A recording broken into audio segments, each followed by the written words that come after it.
The issue of domestic violence is something that's very important to me. It's a personal story.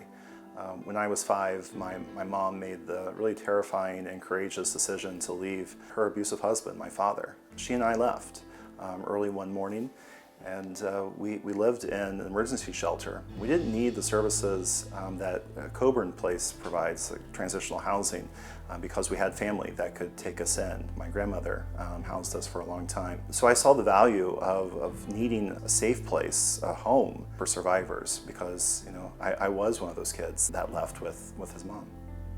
My involvement with Coburn Place goes back probably 5 years or more, maybe now. I started just giving small gifts on a regular basis, given my desire to support the transitional housing for domestic abuse survivors. It was about 4.5 years ago, I started a Facebook fundraiser.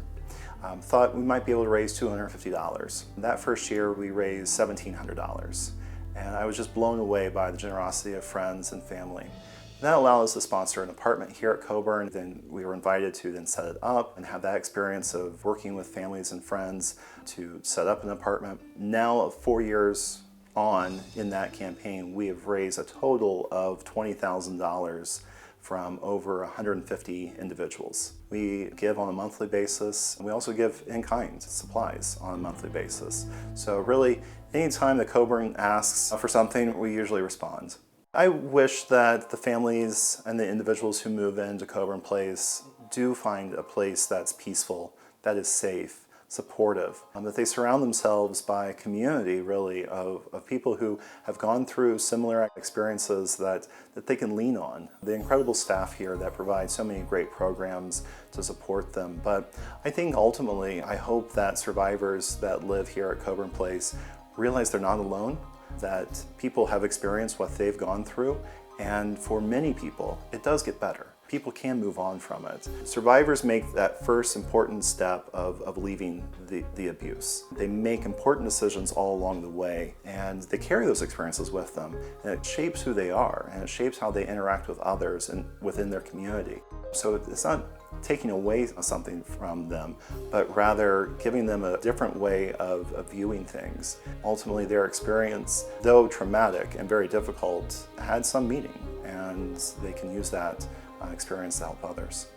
It's also important for us to involve our daughters in this, of course, to teach lessons of empathy and caring for others, but also for them to recognize in their own way that they're part of a community and they have a responsibility to help those in our community that can't necessarily help themselves all the time.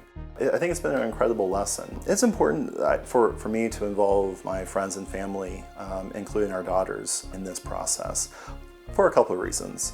One, people can do a lot by themselves, but I think they can achieve really great things, important things, working together. The second thing, for especially involving our daughters in this process, is hopefully they learn how to be empathetic and how everything's not about them, but also for them to realize that they play a role in helping others. Our oldest daughter was, I think, 4 or 5 when we started volunteering here. This is a place that she looks forward to coming to volunteer herself, to be able to help set up apartments and run around the building to find items for the apartment. And I hope that, in some way, the people that are moving into these apartments recognize that personal touch in their new home, that someone personally selected each of these items just for them. I know the value of that supportive system, that network, that in many cases is taken away from the survivor. And here's a place that they can rebuild those pathways of support.